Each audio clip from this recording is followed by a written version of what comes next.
자, 열왕기하를 이렇게 보시면은 가면서 근데 여기 뒤에 포 벼면은 여기 뒤에 표 봐보세요. 표 봐보면 왕 이름하고 그 통치 기간표가 있죠. 뒤에 뒷면에. 그래서 남양국 왕은 몇 명이에요? 남 1, 남 2, 남 3 이게 그 숫자거든요. 아니요.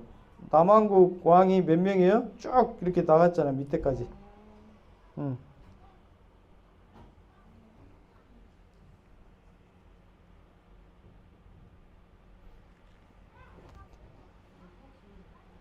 남 뭐까지 있어요? 남 20까지 있잖아요. 남 20까지 있죠? 그러면 왕이 몇 명이라는 얘기예요? 20명이라는 얘기입니다.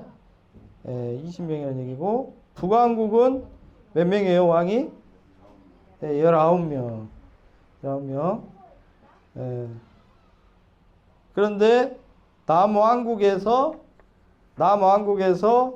그 아합의 딸이 왕이 된 적이 있다고 그랬죠. 그러니까 다 남자 왕인데 한 명만 여왕이에요. 여왕. 여왕. 그 사람이 누구라고 그랬어요?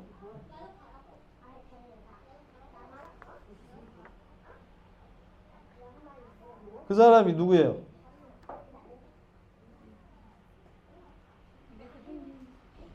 자, 그 아합의 딸이니까 아합은 북왕국이죠. 북왕국 왕이죠. 근데 그 딸이 시집을 갔는데 남왕국 왕하고 결혼을 했어요. 여호람이라는 왕하고 다섯 번째 왕이죠. 여호람하고 결혼을 했어요. 그래서 여호람이 죽고 또 그 아들인 아하시아도 죽어요. 그래서 자기 손주까지 죽고 자기 손주들까지 다 죽이고 이제 결국에는 자기가 이제 왕이 된 사람이 누구냐? 아달랴가 여왕이에요. 여왕이에요. 이렇게 보니까 다 헷갈리죠. 헷갈려요. 이게 남왕국하고 북왕국하고가 제일 헷갈리는 거기 부분입니다. 그래서 아합이 옆에 보면 북 7번이 아합이에요. 아합. 그래서 남왕국은 이렇게 한 혈통으로 쭉 이어졌지만은 중간에 아달랴가 아합의 딸로서 북이스라엘의 피를 가지고 왕이 된 사람이 어떻게 보면 아달랴죠.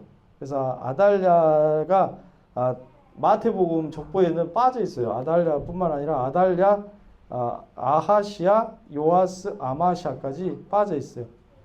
그래서 그런 식으로 돼 있고 어쨌든 아합 왕이 이제 가장 문제의 왕이에요. 문제의 왕. 그래서 아합 왕 시절에 엘리야가 등장하죠. 그래서 엘리야가 아합과 이세벨의 그런 어떤 대적자로서 활동을 한 사람이 바로 엘리야 선지자라고 볼 수 있습니다. 엘리야 선지자. 그래서 엘리야 선지자는 적극적으로 이 거대한 바알의 시스템, 바알 신상의 어떤 그런 바알 숭배의 시스템과 저항한 사람이 바로 엘리야 선지자라고 볼 수 있습니다. 엘리야. 그런데 엘리사는 이제 사역의 방향성이 틀려요, 좀. 엘리사는.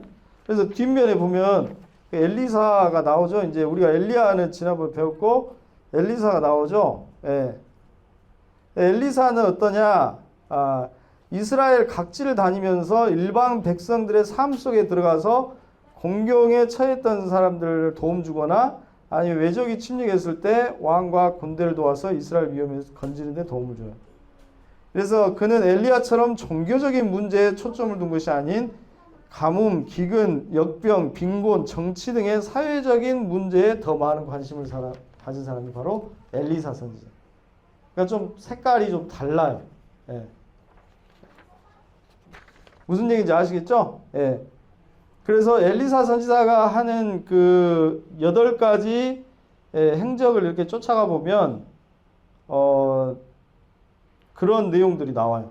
선지 생도가 사망해가지고 그의 아내가 빚쟁이가 돼서 도저히 빚을 갚을 수 없습니다. 그렇게 엘리사한테 나오니까 이 엘리사가 뭘 어떻게 해줘요? 여기 기름병을 각지에 가가지고 다 구해갖고 와라. 그래서 그 기름을 병을 가져오니까 거기에 기름이 다 이렇게 채워지는 기적이 일어나게 되고, 그래서 그걸 갖다가 팔아가지고 빚을 갚았다. 그 얘기가 4장에 나오죠. 열왕기하 4장. 예, 4장에 나오고 쭉쭉 나와요, 이제. 그래서 수넴 여인, 우리가 잘 아는 수넴 여인. 예. 자, 엘리야는 어떤 여인을 하고 있었죠? 일이? 엘리야.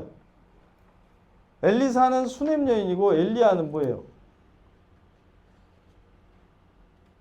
엘리야는 우리 그 지금 고백교회 그 선교의 이름이하고 똑같잖아요. 예, 예, 사르밧 여인, 사르밧 과부. 예, 사르밧 여인이에요. 예. 근데 그러니까 사르밧은 외국이에요, 외국. 사르밧은 시돈 지역에 있는 마을이 사르밧이에요. 그러니까 바알의 중심지였던 그 사르밧에 가뭄이 들었을 때 거기 가서 이제 사르밧 여인에게 떡 좀 하나 만들어 달라, 나를 위해서. 그래서 이제 떡 3개를 만들어서 주고, 그 다음에 자기 먹고 하나 아들 먹고, 그렇게 이제 죽으려고 했는데 그 기름병에 기름이 떨어지지 않고 가루가 떨어지지 않았다. 그 얘기 있죠. 근데 그 아들도 죽었지만은 엘리야가 다 어떻게 해요? 다시 살리죠. 예. 근데 여기서도 마찬가지로 수넴 여인은 수넴 지역은 북이스라엘에 있는 하나의 마을이에요. 수넴은. 예. 근데 이 수넴 여인에게 아들이 없었는데, 그러니까 수넴 여인이 엄청 엘리사를 잘 섬겼어요. 엄청. 그 생도들도 밥도 해주고, 그 다음에 이제 뭐 이렇게 필요한 거 있으면 갖다 주고, 그래서 엄청 잘 섬겨, 수넴 여인이. 그러니까 어느 정도 부유한 여인이었어요, 이 여인은. 집안 자체가 좀 사는 집안이었어요. 그랬는데, 그래서 뭔가를 해주고 싶어서 가봤더니 아들이 못 낳았어요, 아들을. 그래서 아들을 낳게 기도를 해줬더니 아들이 이제 낳게 된 거죠. 아들을 낳게 돼서. 근데 그 아들이 또 병으로 죽어버려요. 그래서 이 수넴 여인이 갈멜산에 있는 엘리사에게 찾아가죠. 수넴에서 갈멜산까지 찾아가요. 그래서 엘리사를 만나서 엘리사가 다시 와서 그 아이를 위해서 기도해 줬을 때 다시금 살아나는 역사가 일어나죠. 그리고 여리고에 갔더니 여리고에 물이 안 좋았고 농사 짓는데 물 때문에 소출이 없다. 그런 이제 소위 말해서 백성들의 컴플레인이죠. 백성들이 가지고 있는 고민, 실질적인 현실적인 고민, 그런 것들을 해결해 주죠. 그래서 물의 근원으로 가서 소금을 던지니까 물이 좋아져서 소출이 늘어나게 돼요. 그리고 생도들이 먹는 국에 독이 있어서 가루를 넣어주면 독이 없어져요. 자, 그래서 엘리사는 훨씬 더 그 선지 생도들을 이렇게 선지 사관학교를 운영하는데 훨씬 더 많은 시간을 투자해요. 많은 사역 속에서도 선지 생도 빚을 못 갚으면 빚도 갚아주고, 먹을 것도 하고, 나무 찍다가 도끼 잃어버리면 또 도끼 찾아주고. 그리고 이제 우리가 잘 아는 나아만 장군의 문둥병을 고쳐주죠. 문둥병을. 그때 이제 중요한 게 뭐냐면은 또 게하시가 어떻게 해요? 그 시종인 엘리사의 시종인 게하시가 어떻게 해봅니까? 나아만 장군이 그 신할산 외투하고 그거를 이제 좀 달란트를 좀 준비해가지고 주려고 했는데 엘리사가 받아요, 안 받아요? 안 받죠. 안 받아가지고 돌아가는 길이 있는데 게하시가 쫓아가가지고 그거 좀 이제 주라, 받겠다. 그래가지고 그 헌물을 받아요. 그래서 이제 받아가지고 이제 게하시 엘리사한테 왔다가 욕을 뒤쳐 얻어먹고 어떻게 됩니까? 게하시가 나병이 걸리죠. 그래서 너는 평생 동안 나병이 걸릴 것이다 해갖고 나병이 걸려요. 그러니까 거기서 우리가 알 수 있는 건 뭐냐면 충분히 받을 수 있죠. 예, 헌금을 받을 수 있어요. 헌금 받을 수 있지만 하나는 그가 새신자였다는 거예요. 나아만 장군. 이제 막 하나님을 체험하고 하나님을 경험한 사람에게 뭔가 그런 어떤 보상을 요구하는 그런 방식으로 접근했다는 것 자체가 이제 문제가 된 거죠. 그러니까 우리가 새신자들을 대할 때 좀 이렇게 그런 영적 지혜가 있어야 돼요. 새신자들을 대할 때. 왜냐하면 처음에 어떻게 그림을 그리냐에 따라서 하나님 신앙이 결정되기 때문에 아이들과 같기 때문에 이제 막 태어난 아이한테 그런 어떤 돈으로 계산되는 신앙을 가르쳐주면 안 된다는 거죠. 그렇기 때문에 그런 점에서 게하시가 자기의 물욕에 사로잡혀 가지고 그런 행동을 했을 때 나병이 걸렸다. 그런 것들 좀 이렇게 볼 수가 있고, 그 다음에 이제 사마리아 성이 굶주림에 허덕일 때 식량이 넘쳐날 것을 예언했다. 그것도 이제 다 이제 나오는 얘기죠. 그러니까 이제 한 장 한 장 이렇게 보면서 해야 되는데 시간이 어찔런지 모르겠어요. 이게. 근데 여러분들이 다 읽으면은 이거는 뭐 다 내용이 다 이야기식이기 때문에 이해를 할 수는 있습니다만은 그래도 한번 이렇게 좀 살펴보도록 하겠습니다. 열왕기하 1장에 보면은 여러분들 아하시아가 나오죠. 아하시아 왕. 아하시아 왕, 여기에서 아하시아 왕은 북이스라엘의 아하시아 왕을 얘기해요. 북이스라엘에. 그러니까 북이스라엘의 아하시아 왕이 열왕기 상하에 다 나와요. 상 마지막에 나오고 열왕기 하 처음에 이렇게 나옵니다. 그러니까 그 뭘 얘기하냐면 열왕기 상하의 전체적인 흐름에 어떤 모티브를 주는 인물이 바로 아하시아다라고 하는 것을 알 수가 있어요. 북이스라엘의 아하시아. 이 아하시아가 바로 어떻게 돼요? 거기서 떨어져 가지고 병들어 버리죠. 어디서 떨어져요? 타락 난간에서 떨어져 병들었다고 돼 있죠. 그래서 병들어 가지고 그 바벨론의 에그론의 신 바알세붑, 바알세붑이라고 하는 것은 파리를 얘기하는데, 아무튼 뭔가 이렇게 파리를 쫓아내주는, 당시에는 파리라고 하는 게 굉장히 역병과 같이 전염병을 이렇게 옮기는 그런 거였거든요. 그래서 그런 것들을 없애주는 어떤 바알신을 말할 거예요. 아마 전염병을 없애주는 바알신. 그 바알세붑에게 병이 낫겠냐 물어보라 해가지고 이제 물어본 거죠. 물어보러 가려고 해요. 사자가. 그러다가 디셉 사람 엘리야에게 이제 만나죠. 그래서 이제 엘리야가 이스라엘에 하나님이 없어서 에그론 신 바알세붑 물으러 가느냐, 이런 얘기를 듣고 이제 욕을 이제 한참 얻어먹죠. 자, 그래서 이 아하시아도 엘리사를 알고 있었어요. 엘리사를 이미 엘리사에게 물어볼 수 있고 물어볼 수 있는 사람이었는데 엘리사에게 물어보지 않죠. 그리고 에그론에게 물어보는 거죠.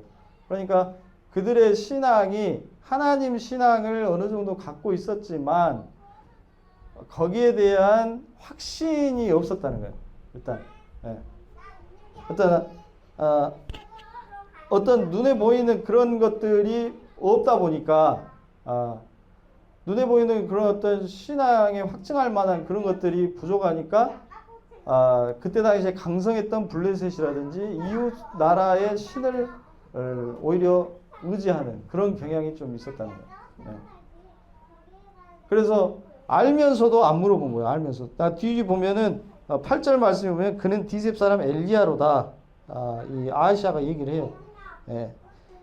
그래서 이제 엘리야에게 50부장과 그의 군대 50명을 보냈는데 다 하늘에서 불살라버리고 또 보냈는데 또 불살라버리고 세 번째 보내니까 그 50부장이 우리도 사람인데 생명을 좀 소중하게 여겨달라 그런 어떤 강구를 했을 때 다시금 이제 용서해주는 그런 이야기들이 나와요. 그래서 그만큼 하나님을 정말 경외하고 하나님께만 어떤 모든 걸 올인하는 그런 집중하는 그런 신앙에서 벗어나 있었다는 거예요. 그게 이제 굉장히 이 열왕기에서 흐르는 하나의 큰 흐름이라고 볼 수 있어요. 네. 그런 방식으로 이제 생각하면 됩니다. 그래서 우리가 얼마나 이 세상 속에서 하나님만 섬기면서 살아가는 것이 어려운 일인가 그것에 대해서도 생각하게 돼요. 그래서 세상 사람들이 솔직히 하나님을 섬기고 하나님께 기도하고 이런 것들에 대해서 어떤 순수한 그런 신앙을 유지한다는 게 굉장히 어렵잖아요. 네, 어렵잖아요. 그런데 그럼에도 불구하고 그런 신앙을 우리가 추구해 나가야 된다. 그런 시간을 완전히 그렇게 막 할 수는 없지만 최대한 우리가 그런 신앙을 가지려고 노력하고 추구해야 되고 그 다음에 그런 시간을 추구해 나갈 때 시험과 유혹이 굉장히 많이 일어난다는 것을 열왕기서에서 이야기해 주는 거예요. 그래서 왜냐하면은 이게 다 전쟁이라든지 또는 이런 게 다 힘에 놀리고 힘에 걸리고 그 다음에 이 세상 정세, 정치적인 정세 속에서 그 운명이 결정되어 버리거든요. 다. 근데 그 속에서 하나님을 믿는다는 게 뭐냐? 그것을 질문하고 있어요. 열왕기서는. 예. 하나님 믿을 필요 하나도 없다는 거예요. 사실은. 현실적으로 보면 하나님 믿을 필요 하나도 없어요. 진짜로. 왜냐하면 여기서도 보면은 제일 하나님을 잘 섬기지 않았던 여로보암 2세 때 가장 북이스라엘이 강성해요. 하맛 어기부터 아라바까지 그 땅이 확장돼 버려요. 그 다음에 남유다에서도 제일 악한 왕이 누구예요? 남유다에서 제일 악한 왕이 누굴까요?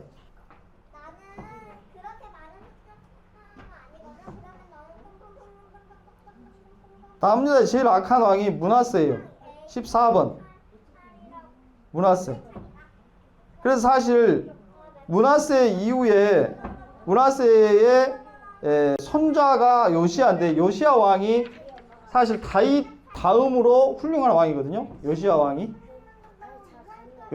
다윗 다음으로 훌륭한 왕인데 그 요시야 왕이 엄청난 계획을 했음에도 불구하고 하나님께서 이스라엘을 남유다를 버리신 이유 중에 하나가 므낫세 왕의 그런 엄청난 그 우상 숭배 그것 때문에 내가 너희를 벌할 수밖에 없다라고 이야기를 해요. 그 정도로 므낫세가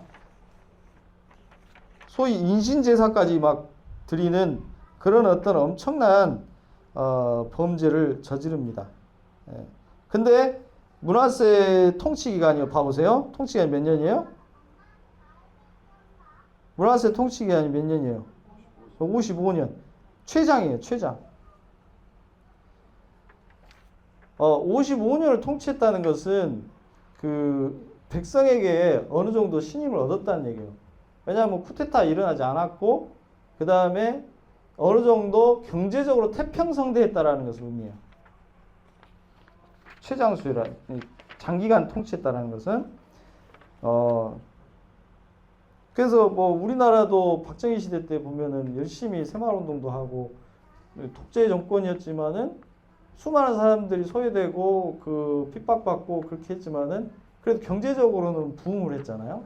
지금도 보수 정권이라든지 이런 쪽에서 주장하는 것이 그 먹고 사는 문제를 해결해 주지 않았냐.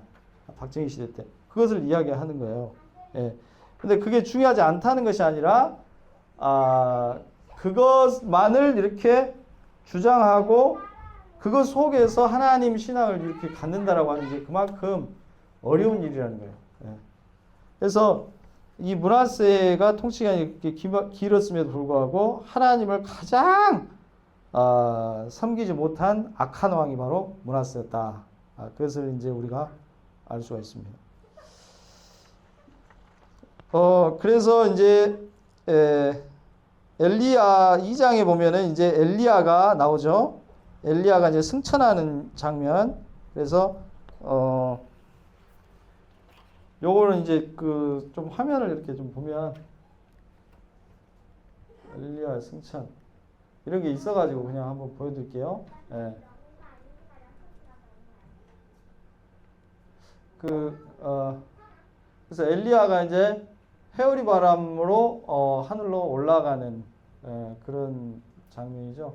그래서 처음에는 이제 길갈이라고 하는데 길갈에서 이제 베델로 가서 베델에서 여리고로 가죠. 그래서 여리고에서 요단을 건너 가지고 이제 승천을 하는 거예요. 그러니까 이 길갈이 사실은 이 출애굽하고 관련이 있어요. 출애굽하고 여호수아가 요단강을 건넜을 때 맨 처음에 간 데가 길갈이죠. 길갈. 그래서 엘리야의 승천이 이제 출애굽의 어떤 하나의 단면을 담고 있다라고도 볼 수가 있습니다. 그래서 베델로 갔다가 이제 베델에서 너는 여기 머물라. 엘리사 보고 너는 여기 머물라라고 했는데 엘리사가 나도 스승님 쫓아가겠습니다 해갖고 가죠. 그래서 여리고로 이제 같이 가는 겁니다. 그래서 여리고에 이르러서 이거는 엘리사가 이제 물의 근원을 고쳐주는 거, 아까 얘기했었죠. 그래서 요단강으로 이제 건너가는 거예요. 요단으로 두 사람이 갔을 때 겉옷을 벗어가지고 물을 치니까 물이 갈라지죠. 그 마찬가지로 여기 여호수아 3장에도 보면 이런 말씀이 있어요. 그래서 언약궤를 맨 제사장들이 요단 물가에 이르러가지고 이제 그 발을 딱 디뎠을 때 물이 이제 갈라지는 역사가 일어나죠. 그래서 거기에서 이제 엘리야가 회리바람으로 하늘을 올라갔다. 그래서 요단강에서 예수님이 뭘 해요? 세례를 받으시죠. 세례를 받으시죠. 그것도 이제 하나의 여기에서 이쪽으로 가는 거잖아요. 세례라고 하는 것은 죽음에서 생명으로 가고 또 이쪽에서 이쪽으로 가는 것, 건너는 것, 그를 의미하잖아요. 그래서 하나의 그런 상징이 여기에 다 이제 포함이 되어 있다라고 볼 수가 있습니다. 자, 그래서 이 요단을 이제 건너는 장면, 그것이 출애굽의 여호수아가 요단강을 건너는 장면하고 상당히 이렇게 유사한 부분이 있다. 그런 부분을 이렇게 읽으시면서 생각하시면은 이제 전체적인 흐름에서 이해하는 데 도움이 될 것 같습니다. 그 다음에 3장에 보면은 이제 모압과의 전쟁이 있는데, 모압은 아람, 모압, 이게 지금 잠깐만 이게 사진이 애매하네. 아무튼 이스라엘 왼쪽에 보면은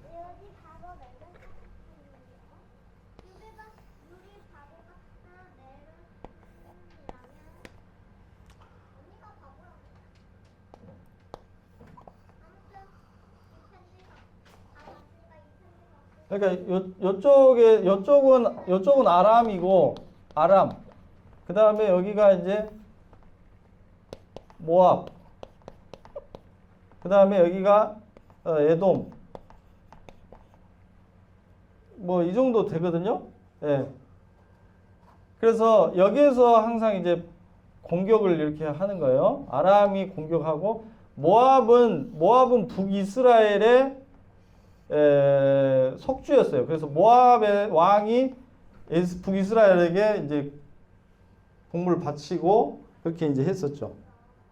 그런데 북이스라엘이 이제 망해버리니까 힘이 약해지고 망해버리니까 이제 모압이 이제 눈을 뜨게 되는데 힘이 많이 약해졌을 때 이제 배반을 해버리는 거예요. 모압이 배반을 해가지고 더 이상 이제 속주국이 안 되겠다 해버린 거예요. 그래서 이제 여호사밧하고 그 다음에 요람하고 같이 협세해가지고 모압을 이제 치러 가는 그 장면이 이제 여기 장면 3장입니다. 예. 그래서 여기서 이제 북이스라엘 여호람 아합의 아들이 이제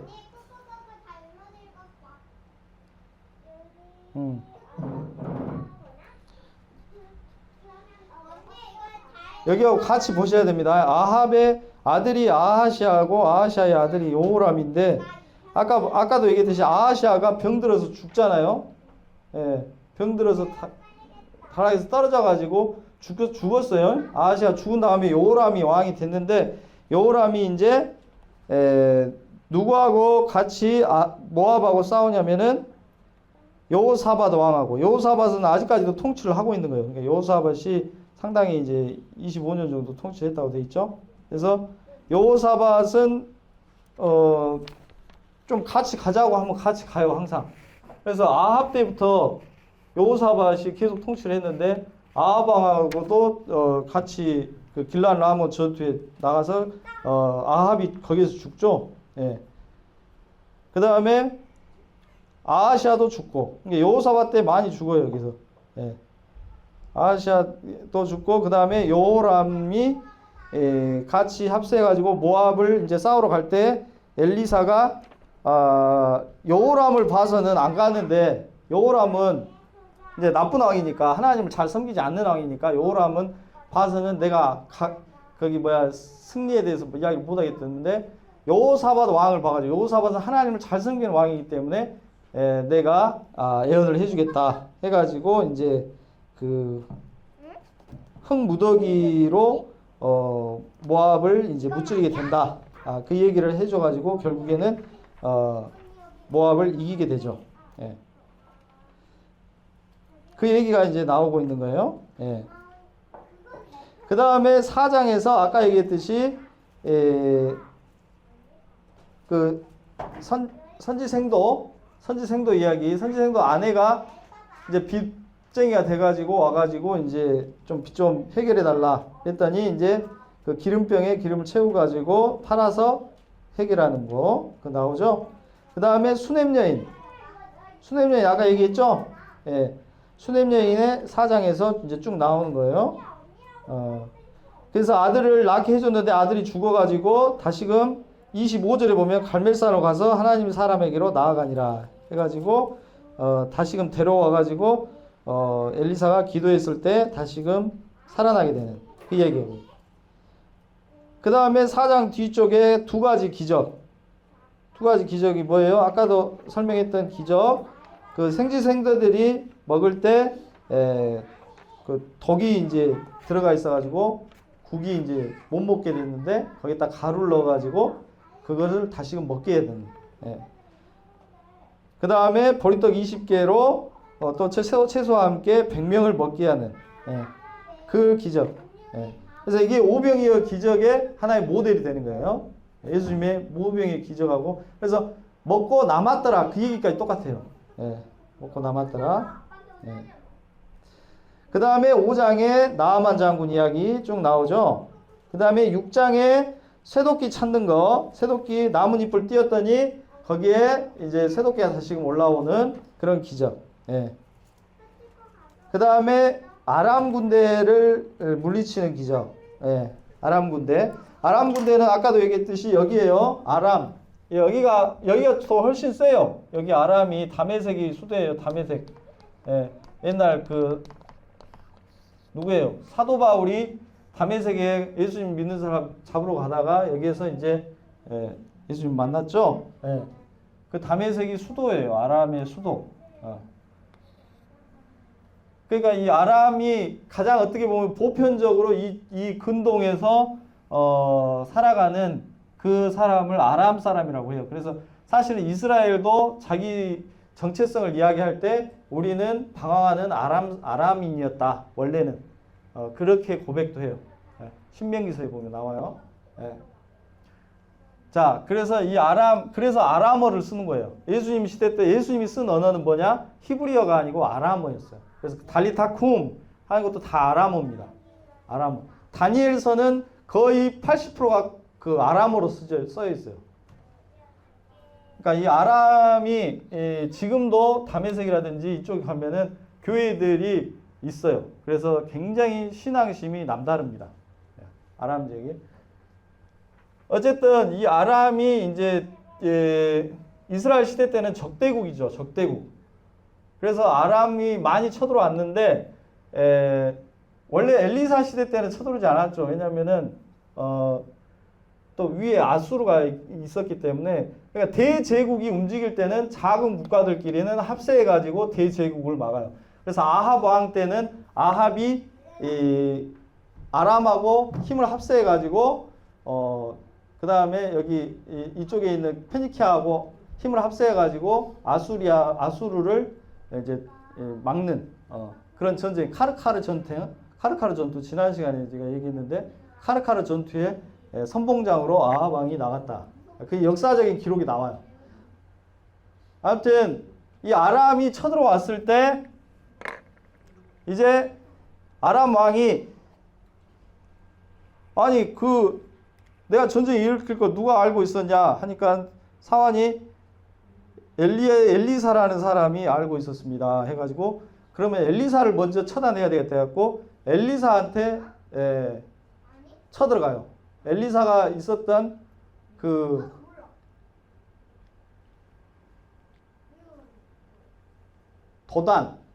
도단이라고 하는 도단이 사마리아 성 옆에가 도단인데 사마리아 성이 여기 있으면 여기가 옆에가 도단이라는 성읍이 있었어요. 도단이라는 성읍이 또 어디서 나오죠? 창세기에 보면 그 도단이라고 하는 그게 지명이 한번 나와요. 언제 나오냐면 언제 나올까요? 요셉이 그 형들에게 도시락 갖다 주러 갈 때 도단으로 갔더라.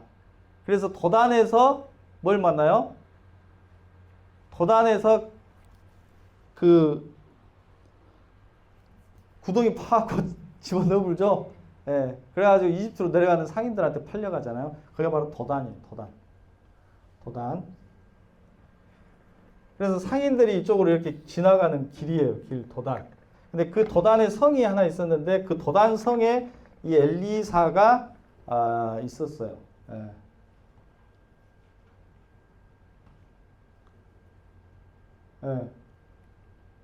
그래서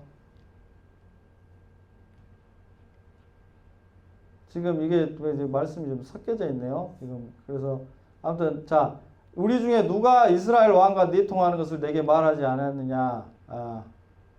그래서 이스라엘 선지자가 왕이 침실에서 하신 말씀을 이스라엘 왕에게 고하니라. 아람 왕에게 당신이 침실에서 하는 말도 엘리사는 다 알고 있다. 그래서 이스라엘 왕한테 고할 수 있다. 그만큼 엘리사는 모든 걸 다 알고 있다. 그런 식으로 이제 이야기를 한 거죠. 그러면 엘리사가 어디 있냐? 도단에 있습니다. 이놈을 먼저 잡아야 되겠다 해갖고 도단성을 아람 왕이 이제 포위를 하는 거예요. 그래서 엄청난 군대를 이끌고 도단성을 이제 에워쌌다. 그게 6장 내용입니다. 그래서 하나님의 사환이 이제 엘리사 사환이 일찍 일어나서 나가 보니까 군사와 말과 병거가 행함을 에워싸고 있어요. 주의 주여 내가 어찌하리입니까? 우리가 어찌합니까? 이게 엄청난 병사가 우리를 잡으러 왔습니다. 우리는 이제 곧 죽게 생겼습니다. 근데 이 사환의 눈을 열어주소서 기도했더니 우리와 함께 한 자가 그들과 함께 한 자보다 더 많다. 그의 눈을 열어 보게 하옵소서. 그래서 청년의 눈을 여심해 불말과 불병거가 산에 가득하여 엘리사를 둘러 있는 것을 보게 하신 거죠. 예. 그러니까 이 사환의 눈을 떴을 때 바로 하나님이 그를 지키시고 함께 하신다라고 하는 것을 이제 보게 된 겁니다. 그래서 예, 이런 말씀이 있고요. 그래서 아람 사람이 엘리사에게 내려오면 엘리사가 여호와께 기도하여 이르되 원컨대 저 무리의 눈을 어둡게 하옵소서. 그래서 아담의 군대들이 다 눈이 어두워 안 보여버려. 예, 그런 역사가 일어나게 됩니다. 그래서 그들을 인도해서 사마리아로 이제 사마리아가 도단에서 가깝기 때문에 사마리아로 다 끌고 가요. 그래서 이제 이스라엘 왕 그때 당시 왕이 누구였어요?